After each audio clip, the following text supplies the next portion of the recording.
Please be seated. So we thank God. దేవుని నామానికి మహిమ ఘనత ప్రభావం చెల్లిస్తున్నాం. ఇదే కాలం చేరి వచ్చిన మీకు అందరికీ కూడా తండ్రి అయిన దేవుని నుండి ప్రభువును రక్షకుడైన యేసుక్రీస్తు నుండి పరిశుద్ధాత్మ నుండి కృపయు సమాధానం మెండుగా కలుగును గాక. ఉదయకాలం మన మధ్యలో చేసిన విశిష్టమైన అతిథులు విల్సన్ గారిని బట్టి సోదరి మేరుని బట్టి దేవుని నామానికి వందనాలు చెల్లిస్తున్నాం. మన ప్రియులు, మన సన్నిహితులు, మనకెంతో ప్రార్థనలో చేదుడుగా ఉన్నటువంటి వారు, వారిని బట్టి దేవుని స్తోత్రాలు చెల్లిస్తూ వారిని ప్రత్యేకంగా ఎక్లీషియా సహవాసానికి ఆహ్వానిస్తూ ఉదయకాలం మనతో వర్తమానం పంచుకోవాల్సిందిగా వారిని ముందుకు ఆహ్వానిస్తున్నాం.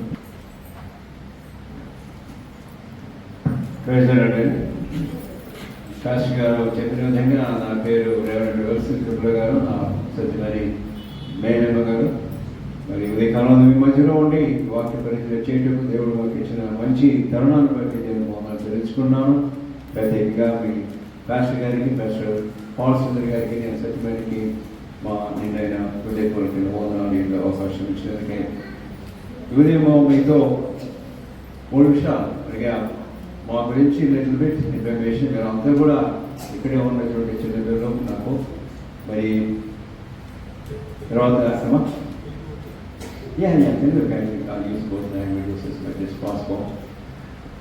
ఆ తర్వాత నేను ఎక్కడ పుట్టి పెరిగానో అది చెప్తాను, మరి ఏ దేశంలో ఎందుకు వెళ్ళానో అది చెప్తాను, ఆ తర్వాత వాటిని చెప్తాను. Okay, everything will be 10, 15, 20 minutes, 30 minutes. Is it okay?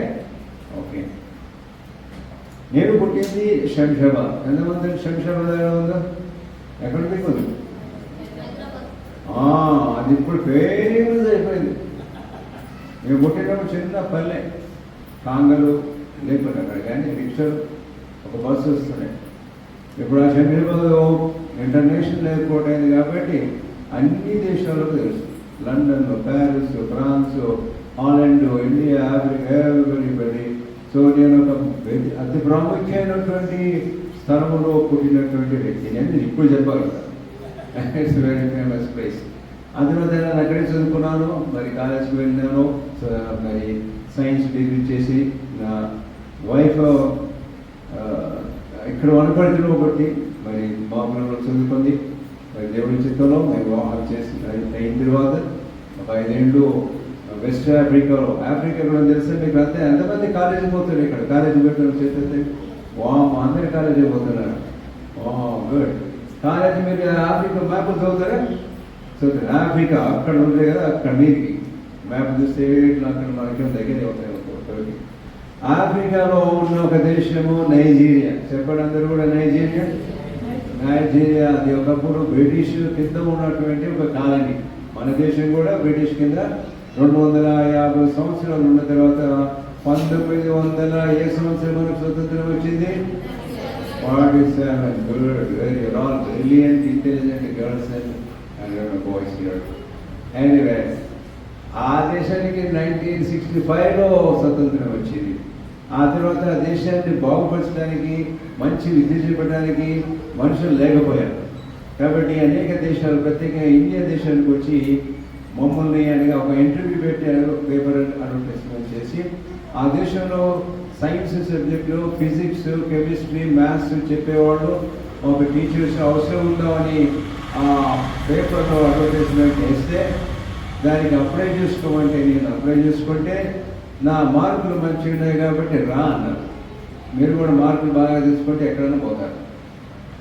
అక్కడ పోయిన తర్వాత ఉద్యోగం దొరికింది. నేను నా భార్య కలిసి మొట్టమొదటిసారిగా ఏరోప్లేన్ ఇక్కడ హైదరాబాద్, అక్కడ ఉండే బేగంపేట, బొంబాయి పోయినా. బొంబాయి పోతే పెద్ద హోటల్లో పెట్టినారు. ఎప్పుడు అనుకోలేదు, దేవా ఏం చేస్తున్నావు ఇప్పుడు? శంషాబాద్లో ఉంటే చిన్న సైకిల్ ఉందో లేదో నాకు తెలియదు. మరి పెద్ద ఏరోప్లేన్ ఎక్కించి పెద్ద హోటల్లో దింపి ఆడ నుంచి రోమాపట్నంలో అక్కడ మేమంతా కూడా గవర్నమెంట్ యొక్క ఉద్యోగులు. వాళ్ళ ఆ యొక్క దేశం మరి అమెరికా డాలర్ కంటే కూడా ఉత్తమంగా ఉండేటువంటి ఆ స్థలంలోకి దేవుడు తీసుకెళ్ళాడు.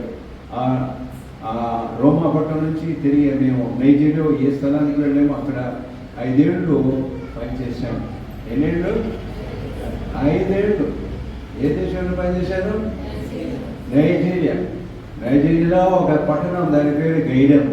అది సహారా డెజర్ట్కు, సహారా ఎడారికి చాలా దగ్గర ఉన్నటువంటి ఒక స్థలంలో 5 ఏళ్ళు పనిచేసి దేవుడు అక్కడ మాకు పిలిపిస్తే మరి మేము అది వదులుకొని మరి ఇండియాకి వచ్చి ఒక ఇల్లు కట్టుకున్నాం. మంచి ఇల్లు ఉంది నాకు శంకరాబాద్లో. అది కట్టుకున్న తర్వాత దేవుడు మరి సంపూర్ణంగా సేవకు పిలిచాడు. కాబట్టి మరి ఆఫ్రికాలో పనిచేసినప్పుడు మాకు సెలవు దొరికినప్పుడు అనేక దేశాలు తిరిగాం. లండన్, ఫ్రాన్సు, ఇటలీ, జర్మనీ అనేకమైన మ్యూజియం చూసాం. మరి దేవుడు తన చిత్తంలో బ్యాక్ తెచ్చాడు. ఆ తర్వాత కెనడాకు 1 సంవత్సరం బైబిల్ కాలేజ్ వెళ్ళి, ఆ తర్వాత 3.5 సంవత్సరాలు అమెరికాలో మాస్టర్స్ ఆఫ్ డివినిటీ ఆ డిగ్రీ చేశాను. ఆ తర్వాత గత ఈ సంవత్సరాలన్నీ కూడా అక్కడ మరి అనేకమైనటువంటి ఇండియన్స్ ఉన్నారు. అక్కడ కాలిఫోర్నియాలో 100 మంది ఐటీ ఇండియన్స్, మన తెలుగు వాళ్ళు, సౌత్ ఇండియన్స్ ఉన్నారు. అందుకంటే ముందు ఇండియన్స్, సౌత్ ఇండియన్స్ రాకముందుకు పంజాబ్ వాడు, పంజాబ్ తెలుసా ఆడదు ఎవరికి తెలియదు. పంజాబ్ అంటే అక్కడ మీద ఉంటుంది, ఢిల్లీ నుంచి మిగిలిపోతే పంజాబ్. సిక్కులో చూసిందా? సిక్కులో ఇక్కడ తక్కువే. ఈ సిక్కులు పంజాబ్ వాళ్ళు ఆ దేశానికి కాలిఫోర్నియాకు 150 ఏళ్ళ కింద పోయినారు. వాళ్ళు పొలాలు, స్థలాలు ఎన్నో కొనుక్కున్నారు. వారికి వాళ్ళ గురుద్వారాలు, వారి మొత్తం వాళ్ళకి ప్రపంచంలో సేవ చేసే వాళ్ళు తెలుగు వాళ్ళకు ఏం తెలుగు వాళ్ళకి ఎలా సేవ చేయాలో మరి దేవుడు మనం అక్కడ ఏర్పాటు చేసుకుని వెళ్ళి మరి అక్కడ ఒక సంస్థ స్థాపించి మరి అనేకమైనటువంటి సిక్కులకు వాక్యం చెప్పాము. నేను సత్యవేణి గారు నమ్మిన వారికి బాప్తిసం ఇచ్చాను, సంఘాలు కడుతూ వచ్చాను. ఇక ఆ స్థలంలో మేము ఉన్నప్పుడు మాకు 3 ఆడపిల్లలు పుట్టారు. పెద్ద అమ్మాయి పేరు కరోనా, 2వ అమ్మాయి పేరు వందన, 3వ అమ్మాయి పేరు దాని. నా పేరు విల్సను. నాకు ఇష్టం లేకుండా నా పేరు, మన దేశం పేరు కాదు కదా విల్సన్ అంటే. అప్పుడు పెట్టిన నడిచింది. కానీ నా పిల్లలు పెట్టినప్పుడు నా భార్య చెప్పిన మన పిల్లలకి అంతా ఇండియన్ పేరు ఇద్దాం. కరోనా అంటే చెప్పండి ఇంగ్లీష్లో. కరోనా అంటే ఏమంటారు? గ్రేస్. కరోనా అంటే ఏమన్నాడు? గ్రేస్. 2వ ఆమెకు వందన. వందన అంటే ఇంగ్లీష్లో ఏమన్నాడు? Thanks giving. థ్యాంక్స్ గివింగ్ కొట్టి. 3వ ఆమెకు సంబంధం దొరకలేదానికి మేము పెట్టాం. వాళ్ళంతా కూడా చదువుకున్నారు, మంచి మంచి ఉద్యోగులు ఉన్నారు. మరి చిన్న అమ్మాయి ఒక పెద్ద డాక్టర్గా పనిచేస్తుంది ఇక్కడ. మరి పెద్ద అమ్మాయి మంచి ఉద్యోగం, 2వ అమ్మాయి మంచి ఉద్యోగం. దేవుని కృపలో దేవుడు గొప్పగా వారిని ఆశ్రయించాడు, మమ్మల్ని కూడా ఆశ్రయించాడు. మరి ఉదయకాలం ముందు ఈ స్థలానికి రావడం మాకు తెలుసు. మా మదర్ ఇన్ లా, లేకపోతే పాస్టమ్మ గారి తల్లి దేవమ్మ గారు గత 3-4 days ago ప్రభుత్వం నిధించిన సందర్భంగా మేము ఇక్కడ రావడం జరిగింది. మరి ఈరోజు ఈ మధ్యలోకి మరి ఆ పాస్టమ్మ గారు వనపడితే కాబట్టి అక్కడ ఉన్న పాస్టమ్మ గారు తర్వాత తగ్గిన వాళ్ళందరూ కూడా స్నేహితులు, ఫ్రెండ్స్, బంధుత్వం ఉంది. మరి ఈరోజు వాక్యం మీతో పంచుకోవాలని ఆశిస్తున్నాను కదా. దేవుని వాక్యం మీరు 2 భాగాలు ఉంటాయి. ఏముంటాయి? ఏంటి చెప్తే 2 భాగాలు ఉంటాయి. పాత నిబంధన, ఇంకోటి కొత్త నిబంధన. గంత గొప్పగా కొత్త నిబంధన నుంచే కొన్ని చెప్తాను. కొత్త నిబంధన యేసుక్రీస్తు పుట్టడంతో సంభవించింది. అనగా ఈ కొత్త నిబంధన యేసుక్రీస్తు పుట్టినప్పుడు రాసింది ఎవరు లేరు. ఆయన చనిపోయి మరి పునరుద్ధరణమైన తర్వాత, సంఘం కట్టబడిన తర్వాత ఒక 50 ఏళ్ళకు 30 ఏళ్ళకు కానీ ఒక్కొక్క సువార్త రాయబడింది. 80 సువార్తలు రాశారు. కానీ ఏమి నిజమైనటువంటి సువార్తలని ఎన్నుకొని 4 సువార్తలు ఉన్నాయి. చెప్తారా పేర్లు? 4 సువార్తల పేర్లు? All got good, 100% good, very good. మత్తయి, మార్కు, లూకా, యోహాను సువార్త. ఈ 3 సువార్తల్లో చాలా గొప్ప విషయాలు ఉన్నాయి. అయితే యేసుక్రీస్తు పుట్టినటువంటి స్థలం ఎక్కడ? బెత్లెహేమ్. పెరిగినటువంటిది నాజరేత్. Very good. పుట్టిన తర్వాత 2 ఏళ్ళు దాటిన తర్వాత, కొన్ని ఏళ్ళ తర్వాత పుట్టినప్పుడు వెంటనే ఐగుప్తు, అంటే 2 ఏళ్ళు ఉన్నప్పుడు ఐగుప్తు వెళ్ళాడు. ఎందుకంటే హేరోదు రాజుని చంపేయాలని మరి కుట్ర పన్నాడు. దేవుని యొక్క సంకల్పంలో, దూత యొక్క ఆ దర్శనంలో యోసేపు ఆ చిన్న బాబుని ఎత్తుకొని మరియం తీసుకొని ఆ ఆఫ్రికా, మీరు మ్యాపులు బాగా చదవండి, ఆ నుంచి పోతే దాదాపుగా మేబీ 200-250 miles దూరంలో ఆ దినాల్లో గాడి మీద ఎక్కి ఆ దేశంలో కొంతకాలం ఉన్న హేరోదు చనిపోయిన తర్వాత చిన్న బాబుగా నాజరేతుకు వచ్చి పెరిగాడు. నాజరేతు చాలా భయంకరమైనటువంటి స్థలం, రాళ్ళు, రప్పలు. ఇక్కడ మంచి మనుషులు కారు. అక్కడ రఫ్ అండ్ టఫ్. ఆ స్థలంలో పడినటువంటి యేసుక్రీస్తు యొక్క తండ్రి యొక్క ప్రొఫెషన్ ఏంటి? యేసుక్రీస్తు తండ్రి ఏం పని చేసేవాడు? Carpenter, very good, English is good. Carpenter పనిలో చేరాడు. కాకపోతే చిన్నగా ఉన్నప్పుడు 8 ఉన్నప్పుడు బెత్లెహేం నుంచి నాజరేత్ నుంచి జెరూసలేంకి వెళ్ళాడు. జెరూసలేంకు నాజరేత్కు మేబీ 70 miles డిస్టెన్స్, 70 మైళ్ళ దూరంలో ఉంటుంది. ఇంకా 75 కూడా అంటూ ఉంటారు. అంత దూరం గాడి మీద ఎక్కించుకొని నడుచుకుంటూ పోవాలంటే ఒక దినానికి 15 మైళ్ళు నడుస్తారు ఒక స్త్రీలు పురుషులు. అంటే ఒక 5-6 దినాలు నడుచుకుంటూ తన తల్లి అయినటువంటి మరి యోసేపు ఎంతో యూద కుటుంబమైనటువంటి పవిత్రమైనటువంటి పౌరుడు కాబట్టి ఆ యొక్క బెత్లెహేం నుంచి నజరేత్ నుంచి యెరూషలేముకు వెళ్ళి దేవాలయంలో ఆయనకు సర్కంసిషన్ చేసిన తర్వాత అక్కడ దేవుణ్ణి పూజించి ఆరాధించి అక్కడ ఉన్నటువంటి పెద్దలను దీవించి ఆశించిన తర్వాత మళ్ళీ తిరిగి వచ్చాడు. ఆ తర్వాత మనకి బైబిల్లో ఏం కనపడదు. 12 ఉన్నప్పుడు తిరిగి తండ్రి ఆ పస్కా పండుగకి వెళ్ళినప్పుడు అక్కడ 3-4 దినాలు పండుగ అయిన తర్వాత తల్లిదండ్రులు మరి బ్యాక్ వస్తున్నారు. 3 దినాలు అయిన తర్వాత తల్లి చూసి యోసేపుని అడుగుతుంది తండ్రి భర్తను. యోసేపు భర్తనే కానీ యేసుక్రీస్తుకు యోసేపు బయాలజికల్ ఫాదర్ కాడు. అప్పుడు ఎట్లా నడుస్తారంటే వాళ్ళు ఆ దినాల్లో ఈ 15 దినానికి 15-16 మైళ్ళు నడుస్తారు అంతే. మొట్టమొదటిగా స్త్రీలను పంపిస్తారు. పిల్లలను పెట్టి గాడిదల మీద బియ్యము పప్పు అవన్నీ పెట్టేసి వాళ్ళు నడుచుకుంటూ పోయి ఆ 15 మైళ్ళు నడిచిన తర్వాత చెట్లు లాగేసి చిన్న గుడిసెలు వేసేసుకొని టెంట్స్ వేసుకొని అన్నము కూరలు అన్నం వండి పెట్టిన తర్వాత పురుషులు అక్కడ పనులను గురించుకొని వాళ్ళు మెల్లగా వాళ్ళంతా నడుస్తూ ఉంటారు. వాళ్ళు వచ్చిన తర్వాత యోసేపు అక్కడికి వచ్చిన తర్వాత మరియా తల్లి చూసి యోసేపుని అడుగుతుంది, ఎక్కడ పోయినాడు మన బాలుడు యేసు ప్రభు, ఎక్కడ పోయినా యేసు ఎక్కడ పోయినా యేసన్నా జీసస్ క్రైస్ట్ అంటే తండ్రి అంటాడు, అది నీకు పుట్టిన పిల్లోడే కదా, నీకే కదా తెలిసిందంటే ఇప్పుడు 12 ఏళ్ళు అయిపోయి అప్పుడు వాళ్ళకు బాప్టిజం అంటారు. 12 ఏళ్ళు వయసున్నప్పుడు ఒక బాలుని తీసుకుపోయి టెంపుల్లో పెట్టేసి వాడు పెద్దవాడు అయిపోయినాడు.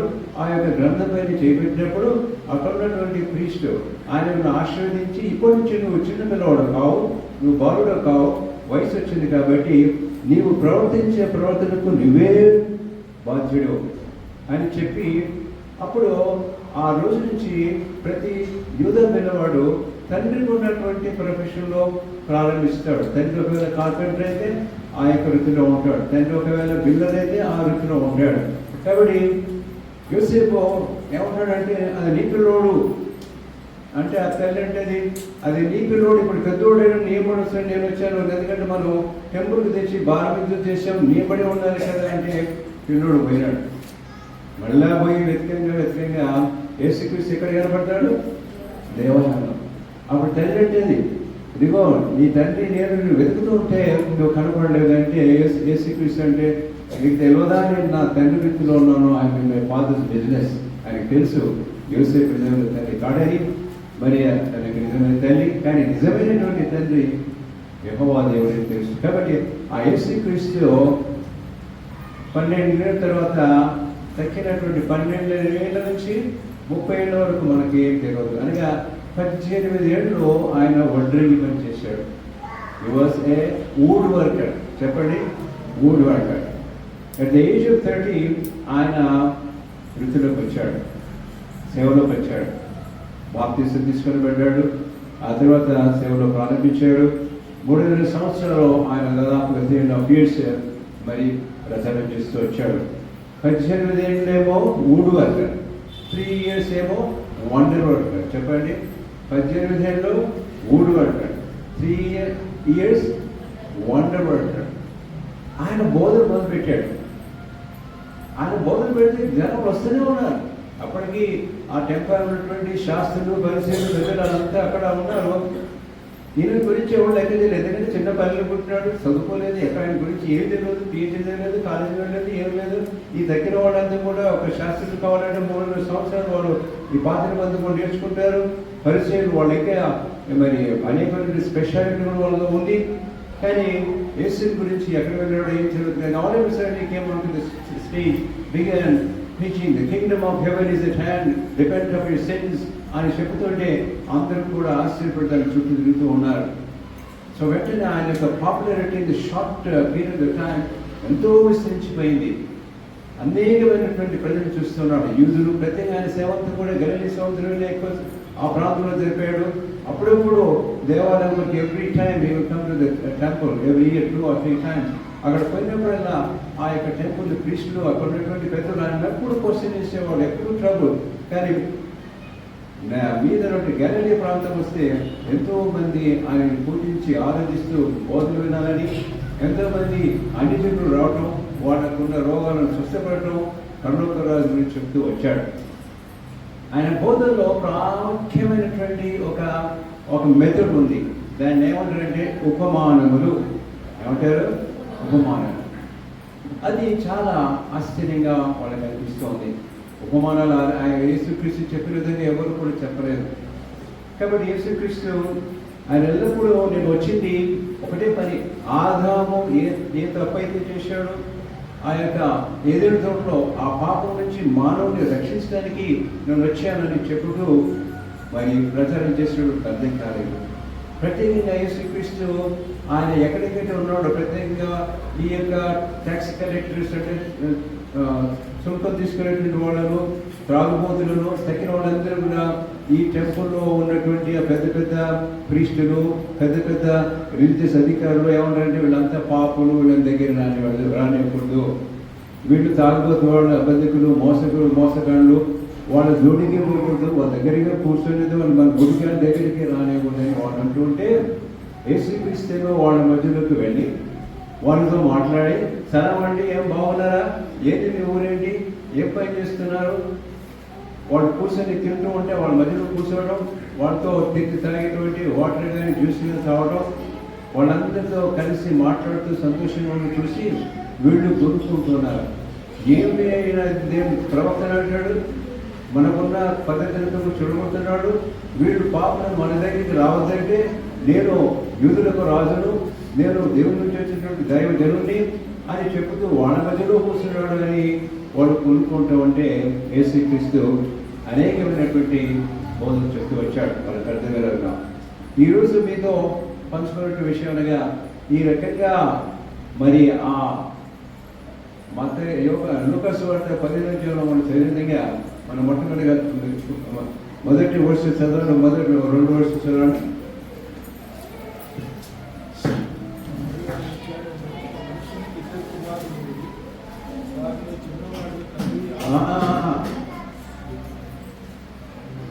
ఇది మనం చదివింది 10th కదా, మనం చదివింది ఈరోజు what we read about prodigal son గురించి కదండి. Prodigal sun right. లూకా సువార్త 15.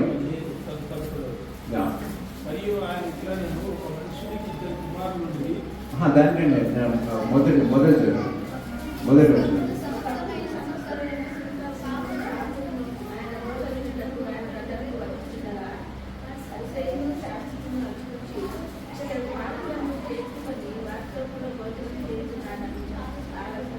చదువుకుంటున్నారు. తెలుసా చదువుకోవడం అంటే మీది కలర్ కాదు, ఈయన ఏ దేవుడు అంటాడు, వీళ్ళ దగ్గర కూర్చొని దేవుడున్నాడు అని చదువుకుంటాం. అంటే యేసుక్రీస్తుకి మనం చదువుకునేదంతా కూడా తెలుసు, మనం ఆలోచనంతా కూడా తెలుసు. కాబట్టి యేసుక్రీస్తు వాళ్ళు చదువుకుని చూసి ఉపమానం చెప్పాడు. ఉపమానం గురించి అనేక విషయాలు వీటిని సంబంధించిన ఉపమానాలయ పరలోక విషయాల గురించి అర్థం కాదు. కాబట్టి దానికి అర్థమయ్యేలాగా ఒక లోకరీతి ఉన్న ఒక కథ చెప్పి పరలోక విషయాలు అర్థమయ్యేలాగా చెప్పేటువంటి దాన్ని ఉపమానం అంటూ ఉంటారు. యేసుక్రీస్తు ఉపమానం చెప్పాడు, వాళ్ళకి అర్థమయ్యేలాగున. ఏం చెప్పాడు? అక్కడ చాలా మంది గొర్రెలు ఉంటాయి. కాబట్టి యేసుక్రీస్తు మీరు ఎందుకు వెళ్తున్నారో మీరు వినండి. పాపల మధ్యలోకి ఎందుకు వెళ్తున్నాను, వాళ్ళ దగ్గర కూర్చొని ఎందుకు మాట్లాడుతున్నాను, వాళ్ళతో ఎందుకు నేను తింటున్నాను, వాళ్ళతో ఎందుకు తాగుతున్నానో మీకు అర్థమయ్యేలాగా చెప్తానని ఒక మంచి 3 కథలు చెప్పాడు. మీరు వినే ఉంటారు ఈ కథలు. ఏమంటే ఒక అందుకు ఆయన వారితో ఈ ఉపమానం చెప్పాను, మీలో ఏ మనిషినికైనా 100 గొర్రెలు కలిగి ఉండగా వాటిలో ఒకటి తప్పిపోయిన అతడు 99 అడవిలో విడిచిపెట్టి తప్పిపోయిన దాని కొరకు దానికి వెతక వెళ్ళడా? అది దొరికినప్పుడు సంతోషంతో దాన్ని తన భుజం మీద వేసుకొని ఇంటికి వచ్చి తన స్నేహితులను పొరుగువారికి పిలిచి, మీరు నాతో కూడా సంతోషించుడి, తప్పిపోయిన నా గొర్రె దొరికినదని వారితో చెప్పును కదా. అటువలనే మారు మనసు లేని 99 మంది నీ నీతి మంతుల విషయమే కలుగు సంతోషం కంటే మారు మనసు పొందు ఒక్క పాపి విషయమే పరలోకమందు ఎక్కువ సంతోషం కలుగు. స్టోరీస్ అర్థమయ్యేలా చెప్తున్నాడు. కొన్ని లోపల నాకు ఎట్లా అనిపిస్తుంది అంటే, ఇది దేవుడే చెప్పగలుగుతా కానీ మనుషులకి ఇలాంటి మంచి కథ చెప్పడానికి అవకాశం లేదు. వాడు ముఖం మీద దెబ్బ కొట్టినట్టే చెప్తున్నాడు. ముఖం మీద దెబ్బ కొట్టినట్టే ప్రభు చెప్పే మాటల్లో నెమ్మదిగా వాళ్ళకి అర్థమైంది. అట్ ద సేమ్ టైం ముఖం మీద టప్పన పడతారు. బుద్ధి లేని వాళ్ళని ఏమనుకున్నారు, ఎందుకు వచ్చారని లోకానికి ఏమంటారు. గొడవడికి 99 100 గొర్రెలు ఉంటే, అంటే 100 గొర్రెలు ఉంటే వాడు మంచి ఆస్తిపరుడు. ఒక 2 గొర్రెలు ఉంటే మహాగరి. ఆ కాలంలో ఒక వ్యక్తికి 100 గొర్రెలు అంటే వెరీ రిచ్ వాడు గొడవవాడు అనొచ్చు, రిచ్ ఫార్మర్. దేశంలో 100 ఉన్నటువంటి ఆ యొక్క గొర్రెలు కాపరి ఒకటి తప్పిపోతే ఈ 99 గొర్రెల్ని వదిలిపెట్టి ఒకదాని కొరకు వెళ్ళడా అంటే ఒక నిజానికి అయితే పెద్ద ఆశపడి కూడా ఓడిపోతే పోనీలే, ఇంకేదో 99 పోతే అది నా మాట వినుకోండి, పొదల్లో అక్కడికి వెళ్ళిపోతే నక్కలనేది కుక్కలనేది అనేటువంటి మనుషులు ఉంటారు. కానీ కొంతమంది మంచి గొర్రెలు కాపరి ఏం చేస్తారంటే ఈ 99 పెట్టి ఒకదాని కొరకే వెతికి తీసుకొని రాడా, తీసుకొని వచ్చిన తర్వాత దాన్ని విజయం చేసుకొని ఇంటికి రాడా, ఆ ఇంటికి వచ్చిన తర్వాత తన స్నేహితులను బంధువులను పిలిపించి సంతోషించరు కదా. అదే విధంగా రక్షణ లేనటువంటి మీ శాస్త్రులు పరిచయాలు 99 మీకు అక్కర్లేదు. కానీ రక్షణ పొందినటువంటి ఒక్క వ్యక్తి మరి ప్రభు రాజ్యంలోకి వచ్చినప్పుడు ఈ గొర్రెల కాపరి ఏ రకంగా సంతోషించాడో, స్నేహితులను పిలిపించి మంచి బిర్యానీ వండి, మంచి చికెన్ కర్రీ వండి, మంచి సాలడ్ పెట్టి, పెరుగు పచ్చడి పెట్టి ఎంత సంతోషించి ఆనందించాడో, ఆ రకంగానే ఒక్క పాపి రక్షణలోకి వస్తే పరలోకమందు పెద్ద పార్టీ. చెప్పండి, పరలోకమందు పెద్ద పార్టీ. మీరు పార్టీ చూసినప్పుడైనా అమ్మో ఇప్పుడు ఏం చేయాలి, పార్టీలు ఎక్కడ పోయినా కూరలు మంచి మంచి పార్టీలు తీసుకుంటూ ఉంటారు. క్రైస్తవ పార్టీ వేరేగా ఉంటుంది, అన్యుల పార్టీ వేరేగా ఉంటుంది. కాబట్టి పరలోకము is a place of parties. పరలోకము ఒక పార్టీ చేసుకున్నటువంటి బ్యూటిఫుల్ పట్టణం. అందుకే యేసు మనకు ఒక వండర్ఫుల్ పట్టణాన్ని ప్రభు సిద్ధపరుస్తున్నారు. ఎవరైతే ప్రభులోకి వస్తారో వాళ్ళందరూ కూడా ఆ యొక్క పట్టణంలో చేరుకుంటూ ఉంటారు. ప్రతిరోజు పార్టీ, ఒకటి కాదు, 2 కాదు, మిలియన్స్ ఆఫ్ పార్టీస్. ఎంతో మంది ఈరోజు ప్రభులోకి వస్తున్నారు. నేను ఆ దేశంలో సిక్కుల మధ్యలో సేవ చేసినప్పుడు మొట్టమొదటిగా ప్రభులోకి వచ్చినటువంటి ఒక young girl, she was 16-17 years old. మేము అప్పుడే ఇంకా సెమినార్ ముగిస్తున్నాం. మాకు ఇంత చిన్న 2 పిల్లలు పుట్టారప్పుడు వాళ్ళ తండ్రి అనగా అమ్మాయి, వాళ్ళకు ఆ తండ్రి ఆ అమ్మాయి వచ్చేది. తగ్గిన తల్లి ఇంకొక సిస్టర్ ఇక్కడే పంజాబ్ ఇండియాలో ఉండిపోయినారు. మరి ఆ తండ్రి అనుకోకుండా ఆయనకు సీరియస్ సిక్నెస్, క్యాన్సర్ వచ్చింది. వాడు పంజాబ్ వాడు.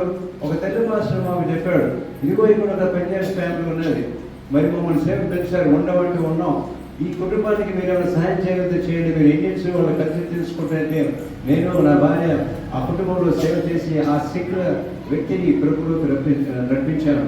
ఆయన ఆ చనిపోయే వరకు కొన్నాను, ఎంతో సేవ చేసాం, హాస్పిటల్ తీసుకెళ్ళాం. ఎవరు వాళ్ళకి 2 బ్రదర్స్ ఎక్కడ ఉన్నారు, మీరు ఎవరు కూడా లెక్క చేస్తున్నారు. ఒక రోజు నన్ను అంటాడు, అయ్యగారు యూఆర్ యంగ్ మ్యాన్, నువ్వు చాలా యంగ్ స్టూడెంట్కి వచ్చావు, నేను ఇప్పటికి వచ్చి మరి ఇన్నేళ్ళు అవుతుంది, నా చిన్న బిడ్డ అంటే 17 డాక్టర్ ఉంది, నేను ఎంతో మంచి పంజాబీ సిక్ మతాన్ని పాటించేవాళ్ళు. ఎప్పుడు మా తల్లి మాట కాదనలేదు. నేను ఎవరు కూడా తప్పు చేయలేదు, మోసం చేయలేదు. మాకున్న ధర్మానంతా కూడా పాటిస్తూ వచ్చాం. ఈ యొక్క క్యాన్సర్తో ఇంత వయసులో చనిపోవడానికి ఏం కారణం నాకు చెప్పని అడిగితే, అన్న నయ్యగారు, ఆయన పేరు విక్రమ్ సింగ్, అందరూ కూడా చనిపోతారు, అందరూ కూడా ఒక రోజు మంచిగా ఉన్నా, 70 ఏళ్ళు బతికినా, 80 ఏళ్ళు బతికినా అందరూ చనిపోతాం. దేవుడు నేను పిలుస్తున్నాడు, కానీ నువ్వు చనిపోయిన తర్వాత పరలోక డాక్టర్స్ ఎంతో ట్రై చేస్తున్నారు, కానీ నీ సమయం దగ్గరికి వచ్చింది, మరి పరలోక రాజ్యంలో నీకు స్థలం ఉందా అని ఆయన ప్రశ్నించినప్పుడు నాతో అన్ని ప్రశ్నలు జవాబు చేసిన తర్వాత ఆ సోఫ మీదనే ప్రభువును అంగీకరించాడు అని చెప్పాడు. నా బిడ్డ చెప్పబోక అన్నాడు. సరే, ఆ బిడ్డ కూడా మా ఇంటికి రావడం ప్రారంభించింది. ఒక ప్రశ్న అడిగింది, అయ్యగారు మీరు మీకు సతి మరి మా నాన్నకి ఎంత సేవ చేస్తున్నారు, ఎందుకు చేస్తున్నారు, మీరు పంజాబ్ ఉంటారంటే మీ నాన్నకు ప్రభు ప్రేమ చూపించాలని మేము చేస్తున్నాం. ఆ బైబిల్ స్టోరీలో ఉండి ఒకరోజు అనేది నేను కూడా యేసుక్రీస్తుని నమ్ముతానని. అప్పుడు సంతోషమై ఆ తర్వాత ఆ మధ్యలో తండ్రి చనిపోయాడు. ఈ అమ్మాయి మరి బాప్తిసం ఏమని అడిగింది. మొట్టమొదటిసారిగా నా బాప్తిసం ఆ అమెరికాలో కాలిఫోర్నియాలో ఒక పంజాబ్ అమ్మాయికి వచ్చాను. దేవుని యొక్క సేవ ఆ రోజు మాకు ఎంత సంతోషమైన. అప్పుడు తెలుగువాడు క్రైస్తవులు ఒక 7-8 మంది ఉన్నాం. మేబీ ఇంకా అందరి కలిపితే 10-12 మంది ఉంటాం. వాళ్ళ ఈ అమ్మాయి యొక్క అంకుల్స్ కూడా వచ్చి కూర్చున్నారు. నాకు భయమైంది, వీళ్ళు ఏమంటారని. కానీ పరిశుద్ధాత్మ శక్తిలో ఆ రోజు ఆ యొక్క బాప్తిసం ఇచ్చినప్పుడు ఈ యేసుక్రీస్తు చెప్పిన విధంగా ఒక్క పాపి రక్షింపబడి ప్రభులోకి వస్తే ఆ రోజు కాలిఫోర్నియా చర్చ్ అంతా కూడా సంతోషించి కొద్దిమందిమే కళ్ళలోపల గొప్ప విందు అని యేసుక్రీస్తు చెప్పాడు. అంటే ఏమంటాడు, గొర్రె ఏ రకంగా తప్పిపోతుందో గొర్రెకు తెలియదు. గొర్రెకి ఏమంటే తప్పిపోతే తెలియదు. కాబట్టి ప్రభు ఏంటంటే వీళ్ళు తప్పిపోయిన వీళ్ళు తెలియదు, తాగుబోతులకు, ఈ యొక్క సుందరులకు, ఈ యొక్క మోసం చేసేవాళ్ళు. కాబట్టి గొర్రెల కాబట్టి ఏ రకంగా వెళ్ళాడో నేను కూడా వాళ్ళ మధ్యలో వెళ్ళి వెతికితే కానీ దొరుకుతుంది. మీరు ఎప్పుడైనా పైసలు పోగొట్టుకున్నారు ఇండియాలో? ఇట్లా పోయింది కదా, పోతే ఏడ వెతుకుతారు. మనం వస్తాం ఇంట్లోనే వెతకాలి కదా, బయట పోయి లైటింగ్ దొరుకుతుందా? దొరకదు. అలానే యేసుక్రీస్తు మొట్టమొదటిగా ఎక్కడైతే పోయిందో వాళ్ళ మధ్యలో నేను కూర్చొని వాక్యం చెప్తున్నారో మీరు ఏమాత్రం బాధలో ఉండకూడదని చెప్పాడు. ఇంకొక కథ చెప్తూ వచ్చాడు. ఒక స్త్రీకి 10 వెండి నాణ్యాలు ఉన్నాయి. వాటిలో ఒక నాణ్యం పోగొట్టబోయింది. ఆమె దీపం వెలిగించి ఇల్లు ఊడ్చి అది దొరికొరకు జాగ్రత్తగా కదా. అది దొరికినప్పుడు తన చెలికెత్తెలను ప్రభువుని పిలిచి నాతో కూడా సంతోషించుడి, నేను పోగొట్టుకున్న నాడు దొరికినది వారితో చెప్పును కదా. అడుగులనే మారు మనసు పొందు ఒక పాప విషయమై దేవుని దూతలతోనూ సంతోషము కలుగునని మీతో చెప్పుచున్నాను. ఇది ఇంకొక కథ. రెండో కథ చెప్పాడు, 3 చెప్పాడు. 3 ఉన్న సత్యం. మొట్టమొదటి సత్యం అనగా గొర్రెవని కొంతమంది తెలియక తప్పిపోతారో, వాళ్ళకి తెలియదు. పొదలో ఉన్నారో, గుంతలు ఉన్నారో, తాగుబోతులో, మోసగాళ్ళు, టక్కర్గాళ్ళు, వ్యభిచారులు తెలియదు. కాబట్టి నేను వాళ్ళిద్దరిని వెళ్ళి చెప్పుతున్నాను, మీరు మీ పాపల గురించి క్షమాపణ పొందండి, మీరు రక్షణ పొందండి అని. అందుకనికే వెళ్ళాను. మీరైతే అనుకుంటున్నారు 99 గొర్రెల మీద మీరు మంచులను, మీ నీతి పనులను రక్షణ అవసరం లేదు అనుకున్నారు, మీతో పని లేదు అన్నటువంటి సత్యం చెప్పాడు. రెండవది, ఒక స్త్రీకి 10 వెండి నాణ్యాలు ఉన్నాయి. అందులో ఎన్ని పోయినాయి? 1. ఏడవైంది ఇంట్లోనే పోయింది. ఇంట్లో పోతే మంచిగా చెప్తున్నాడు యేసుక్రీస్తు. ఆ దినాల్లో ఇంట్లో ఇంత పెద్ద పెద్ద కిటికీలు, ఎలక్ట్రిక్ లైట్లు లేవులో, చిన్న ఉంటే ఒక కమర ఒక రూమ్ ఉంటుంది. ఒక్కటి కిటికీ ఉంటే మహా గొప్ప. మరి కింద కూడా శుభ్రంగా ఇట్లా ఫ్లోర్ ఉండదు, ఏదో ఒక రకమైన గడ్డి మెత్తగా ఉండడానికి వేసుకుంటారు. అందులో వెండి నాణ్యం పడిపోయింది. జనం అంతా వెతికింది. మేబీ ఇక చీకటి అవుతుంది. ఆమె దీపం వెలిగించి దొరికేంత వరకు ఊడ్చి దొరికించుకున్నదా అనగా. ఇంకో మాట ఏమంటున్నాడంటే, కొంతమంది గుడిలోనే ఉంటారు, గుడికి వస్తారు, పాటలు పాడతారు, పాస్టర్ గారు మీరు గొప్ప బోధ చెప్తుంటారు, సందర్శిస్తుంటారు, అన్నీ చేస్తుంటారు. కానీ వాళ్ళ ప్రైవేట్ లైఫ్ చూస్తే తాగుబోతులు, మోసగాళ్ళు, ఆఫీసులలో లంచాలు అన్నీ తీసుకొని మళ్ళీ గుడికి వచ్చేటప్పుడు మంచిగా ఇంత డ్రెస్ వేసుకొని ప్రైజ్ సిస్టర్. కానీ వాళ్ళ హృదయంలో రక్షణ ఆనందం లేదు, బౌండ్ అగైన్ ఎక్స్పీరియన్స్ లేదు. బౌండ్ అగైన్ అంటే తిరిగి జన్మించడం, పాపల గురించి పశ్చాత్తపడి క్రీస్తు క్షమాపణ పొందితే బౌండ్ అగైన్ అంటారు. కాబట్టి యేసు ప్రభువు అంటే ఈ రకమైనటువంటి శాస్త్రులు, పరిచయులు, ఈ బౌద్ధకులు కొంతమంది ఎలా ఉంటారంటే ఆ గుడి కాడికి పోయి, దేవాలయం కాడికి పోయి అన్ని గ్రంథం చదువుతారు, చేసే పనులు చేస్తారు. కానీ వాళ్ళ మనసంతా పైసల మీదనే, మన మనసంతా ఇతరులను మరి ఖండించలేదు. కానీ మనసులో రక్షణ లేదు. కాబట్టి ఈ స్త్రీ వలె ఏ రకంగా వెలుగు వేసి లైట్ వేసి వెతికిందో ఆ రకంగానే నేను ఒక దీపం వచ్చాను. జీసస్ సెడ్ ఏమంటాడు? I am the light of the world. విన్నారు ఎప్పుడైనా? I am the light of the world. నేను నిజమైనటువంటి వెలుగును అని చెప్పాడు. కాబట్టి నేను వెలుగుగా వచ్చాను. ఈ రకంగా ఇంట్లో ఉండి తెచ్చి తప్పినటువంటి మీకు నా వెలుగులోకి రండి, మీకు రక్షణ వస్తుంది అని ఆ యొక్క ఉపమానం చెప్పాడు. సో ఈ తప్పిపోయిన గొర్రెకు తెలియదు పోయినాడు. గొర్రెకేమో పానం ఉంది, పోయిన నాణ్యానికి తెలియదు. నాణ్యకి ఏమైనా పానం ఉందా ఏమీ తెలియదు. ఎవరు బాధ్యత పోగొట్టుకోవడానికి? ఆ నాణ్యం పోయిందంటే ఎవరి బాధ్యత దానికి? ఆమె బాధ్యత. కాబట్టి ఏమంటే సంఘ పెద్దలు, పాస్టర్లు గారు వీళ్ళంతా ఉంటారు, పోతుంటుంది. వాళ్ళకి చెప్పరు మీరంతా మోసగాను, నేను మీ మధ్యలోకి వెలుగుగా వచ్చాను, రండి వెలుగులోకి, దూరం వెళితే మీరు చీకటిలో ఉంటారని వాళ్ళను గర్వించి హెచ్చరించాడు. మూడవది గొప్ప కథ చెప్పాడు. ఇది కూడా మీకు చదవనాకర్లేదు, వినండి. ఒక ధనవంతుడికి 2 కుమారులు. ఎంతమంది? 2. ఆ ధనవంతుడు ఎంతో ఆస్తిపడు, పొలాలు ఉన్నాయి, పని వాళ్ళు ఉన్నారు, సేవకులు ఉన్నారు, ఎంతో విస్తారమైనటువంటి ఆస్తి ఉన్నటువంటి ఆ ఊరికంతా కూడా పెద్ద ఆస్తి ఉన్నటువంటి పేరు ఉన్నటువంటి గొప్ప వ్యక్తి. యేసుక్రీస్తు చెప్తున్నాడు. ఇంకో కథ చెప్తాను చూడండి, మీకంతా అందరూ నా వైపు చూడండి. ఇవన్నీ కూడా యేసుక్రీస్తు కల్పించి చెప్పిన కథలే కానీ నిజంగా జరిగే కావు. ఇవన్నీ కల్పించి చెప్పినాయి. మనం చెప్తే సరైనగా ఒక ఊళ్ళో ఒక రాజు ఉండే, రాజుకి 2 బిడ్డలు ఉండే, ఒక బిడ్డ, అట్లా యేసుక్రీస్తు మంచిగా ఆయన ఒక కథను కల్పించి అర్థంలాగా చెప్పాడు. 2 కుమారులు, పెద్దవాడు పొలంలో పనిచేస్తున్న, చిన్నవాడు 18 వయసు రాగానే వాళ్ళకున్న ధర్మశాస్త్రం ప్రకారం అది కూడా వ్యతిరేకనే.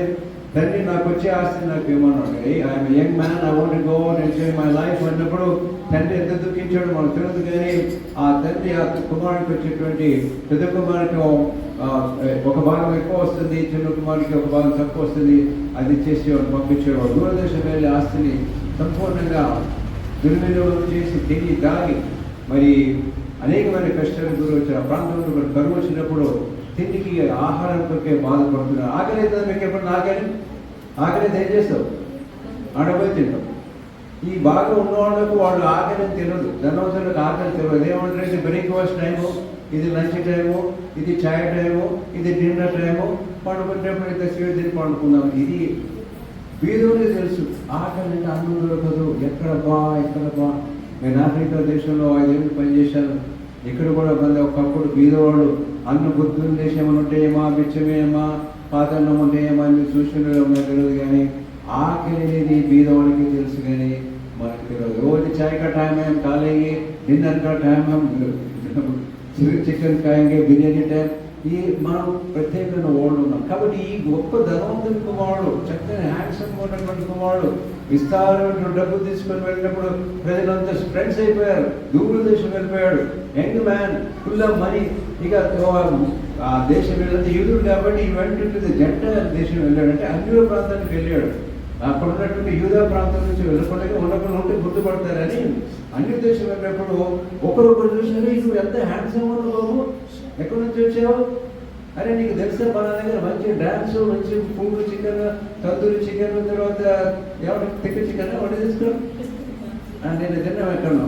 అవన్నీ కూడా దొరుకుతాయంటే లెట్స్ గో ఎవ్రీథింగ్ ఏమంటే పొగుడుతూ ఉన్నాడు, బట్టలు రుద్దుతున్నారు, అన్ని పైసలు ఈయన. వాళ్ళు తిని సంతోషించారు. కరువు వచ్చేసింది, జీవులో డబ్బులు లేవు.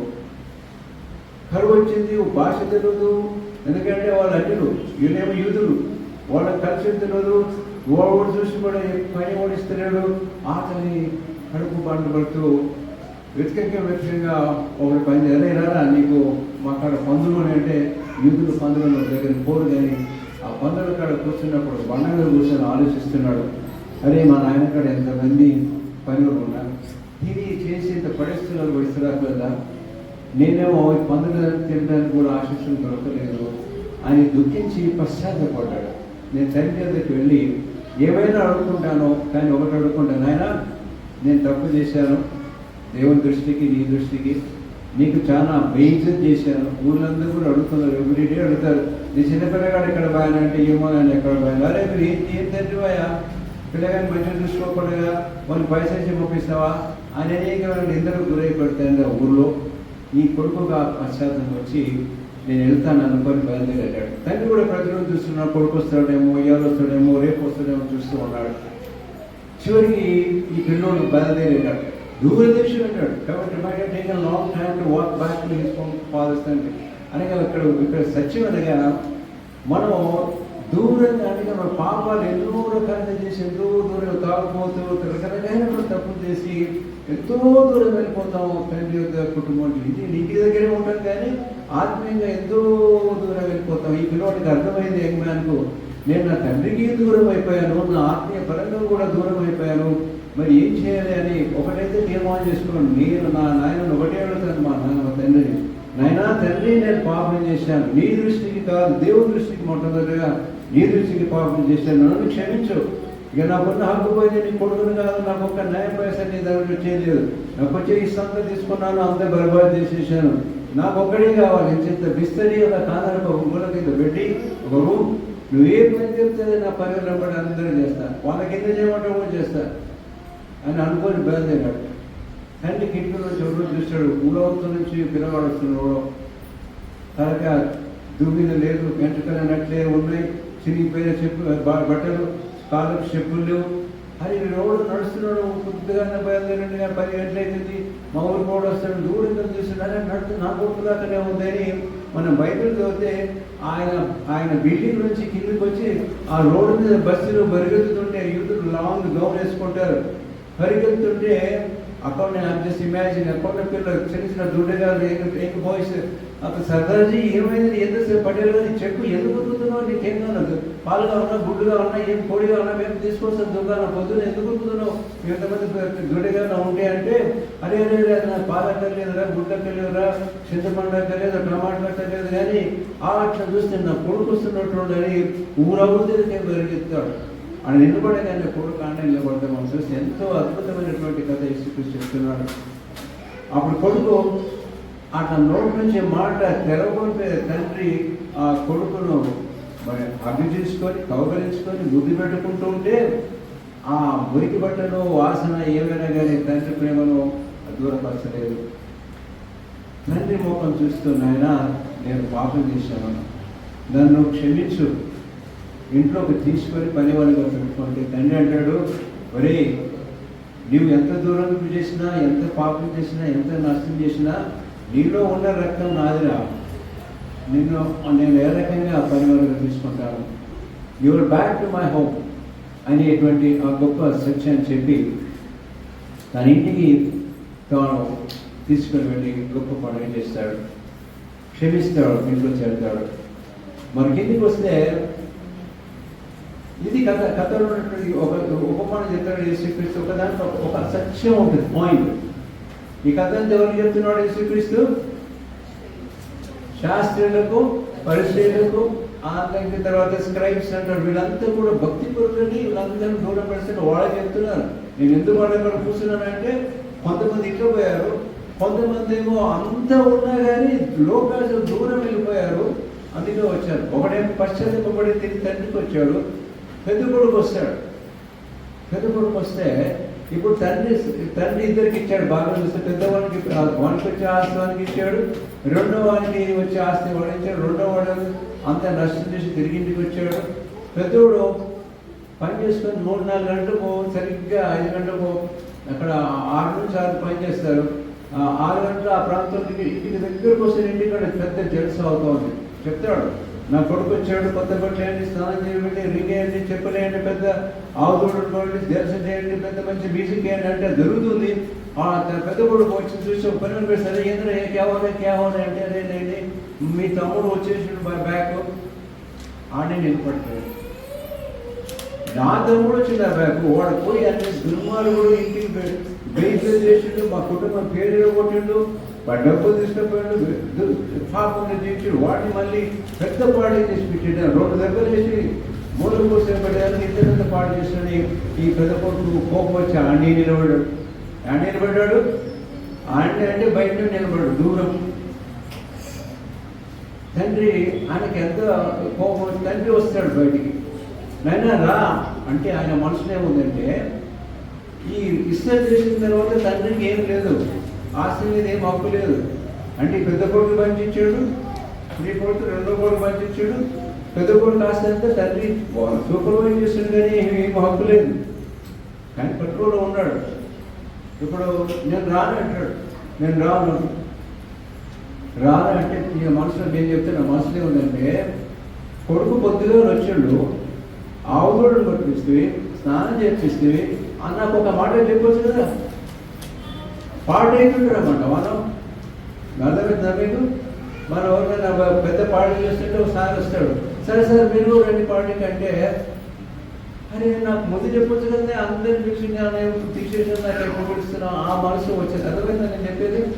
ఈ పెద్ద కొడుకు ఆ మనసు అంటే పొద్దుగా రండి కొడుకు వస్తే వాడు దుర్మార్గుడు పాపుడు అంత చేస్తే వారికి నువ్వు వ్యవసాయం చేసుకుంటా నాకు ఒక మాటలు పంపొచ్చు కదా.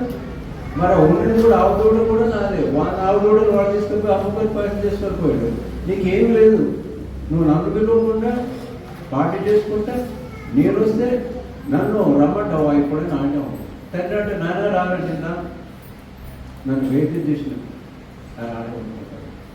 యేసుక్రీస్తు ఏమంటే, మీరు శాస్త్ర పరిచయంలో ఈ తప్పిపోయిన వాడు కొడుకు ఎంత పశ్చాత్తపడి వచ్చాడో అట్లా వస్తే మీరు పరలోక రాజ్యంలో ఉంటారు. ఈ పెద్ద కుమారులాగానే అంత నాదే, నాకేం చేయలేదు అని అడిగి బయటనే ఉన్నారు. కాబట్టి మీరు పశ్చాత్తపడండి, మీకు పరలోక రాజ్యం ఉంటుందన్నారు. కాబట్టి కథలో మనం ఫైనల్గా నేర్చుకోవాల్సింది అనగా, మనమందరం కూడా పాపులమే. మనందరం కూడా పాపులమే. ఎప్పటి నుంచి పాపులము? పుట్టినప్పటి నుంచి. దావీదు మహారాజు, తండ్రి నా దేవా నాలో ఏ మంచితనం ఉంది, తల్లి గర్భం నుంచి నేను పాపిని కాబట్టి నన్ను క్షమించు అంటాడు. మనకు క్రైస్తవ మతంలో ఉన్నటువంటి ఒక ప్రాముఖ్యమైనటువంటి ప్రిన్సిపల్ డాక్టర్ ఎందుగా ఒకప్పుడు ఇండియాలో ఒక న్యూస్ చదివా సమ్ ఇయర్స్ ఎగో. ఇండియాలో పెద్ద ఈ మత సంబంధమైనటువంటి డిగ్రీ చేసినటువంటి ఫిలాసఫర్స్ బుద్ధిస్ట్ ప్రిస్టులను, సిక్ ప్రిస్టులను, హిందూ ప్రిస్టులను, ముస్లిం ఇమామ్స్ను, క్రైస్తవ మరి పాస్టర్లను పిలిచి ఒక పెద్ద సంస్థ చేశారు, పెద్ద మీటింగ్ చేశారు. ఆయన వాళ్ళు అడిగారు, మీ మతంలో ఉన్నటువంటి ప్రాముఖ్యమైన ఒక టాపిక్, ప్రాముఖ్యం ఏది central point in your religion మాకు చెప్పండి అంటే, ఆ హిందూ వాళ్ళు ఏమంటే, కర్మ, మంచి కర్మ ఉంటే ఇంకొక జన్మలో మాకు ఇంకొక మంచి జన్మ రావచ్చు, పంది కాకుండా కుక్కు కాకుండా మంచిది కావచ్చు. కర్మ ఇస్ అవర్ సెంట్రల్ పాయింట్. మరి ముస్లింలు అడిగితే ఈషాల్లా అంటారు. మీరు ఉన్నారా ఈషాల్లా అంటే?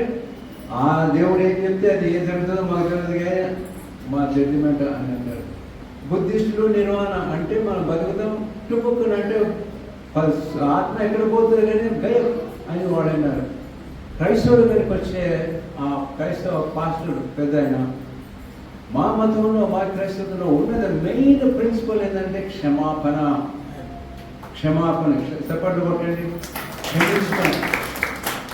Forgiveness is in our religion అంటే అందరూ కూడా ఆశ్చర్యపోయారు. మనమంతా కూడా పాపం యేసుక్రీస్తు శిలువ దగ్గరికి వచ్చినప్పుడు క్రీస్తు మనల్ని క్షమించి నిత్య జీవానికి ఇచ్చినప్పుడు మేము పరలోకంలో ఎల్లప్పుడూ జీవిస్తాం సజీవ లెక్కలో. మా మతంలో మా మరణం అంటూ లేదు, చనిపోయినా కానీ తిరిగి లేస్తాం అనగా మా పాపము దేవుడు తన యొక్క పరిశుద్ధ రక్తంలో క్షమించి శుద్ధులుగా చేసి మా కొరకై శిలువ పైన మరణించి మా పాప శిక్షణ తీసుకున్నాడని చెప్పినప్పుడు వాళ్ళకు అర్థమైంది. ఈ రకంగా యేసుక్రీస్తు ఆలోచన చెప్పాడు, ఇదిగో పెద్ద కుమారుడు వాళ్ళే మీరు బయట ఉన్నారు, మీకు ఇప్పుడు నేను చిన్న ఛాన్స్ ఇస్తాను, చిన్న కుమారుడు వాళ్ళే క్షమాపణ పొందని అడగండి. పాపను తప్పిపోయిన మీ లోపల తప్పిన అన్నీ ఉన్నాయి, అంత గురుకుంటున్నారు, క్షమింపబడితే మీకు స్థలం దొరుకుతుంది అని 3 కథలు చెప్పాడు. కాబట్టి ప్రిన్సిపల్ అనగా మనమంతా కూడా పాపలో పెద్దవాళ్ళమైనా చిన్నవాళ్ళమైనా మరి ఒక వయసులో మనం క్రీస్తుని అంగీకరించి ప్రభువా నేను పాపను క్షమించు. మా నాయనకు మంచి పాస్టరే, మా అమ్మ మంచి సేవకురాలే, అన్నీ ఉన్నాయి కానీ మనం సొంతగా మన యొక్క పాపల గురించి క్షమాపణ ప్రభువులు అడుక్కోకపోతే మనకు రక్షణ ఆనందం లేదు, పరలోకం ఏం లేదమ్మా, స్థలం లేదు. పరలోకం ఏం లేదు, స్థలం లేదు.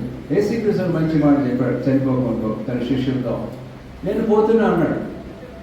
తన శిష్యు ప్రత్యేకంగా థామస్ తగినటువంటి వాళ్ళు, నేను వెళ్తున్నాను అంటే వాళ్ళు, ప్రభు ఎక్కడ పోతున్నావు, ఎక్కడ పోతుంది మీకు తెలియదని ఎక్కడ పోతున్నాను అంటే, వీళ్ళందరూ నేను పోతున్నాను వాళ్ళు ఎదుర్కొన్నారు. ప్రభు మా సేపలు పెట్టి ఎదురుపెట్టి అది పెట్టి నేను వస్తే 3.5 సంవత్సరాలు ఇక్కడే రాజ్యం చేస్తాండి అన్నీ చేస్తాండి అన్ని అంటున్నావు, పోతున్నావు అంటే వాళ్ళు ఇక మా పని నువ్వు పోతున్నావు అంటే నేను పోతున్నాను. ఎక్కడ పోతున్నావు అంటే మీకు తెలియదా ప్రభు అంటే, తెలియదు ప్రభు అంటే, నేను వెళ్ళేది మొట్టమొదటిగా శివకి వెళ్తాను, మరణించిన తర్వాత కొరకు అవుతాను, వెళ్ళి మీ కొరకు స్థలం ఏర్పడుతున్నాను, మీ కొరకు ఒక మంచి రూమ్ పెడుతున్నాను. అంటే ఏముంటుంది, ఎలక్ట్రిసిటీ అవసరం లేదు, ఎయిర్ కండిషన్ అవసరం లేదు, ఆ పరలోకమంతా ప్రభువే వెలుగు.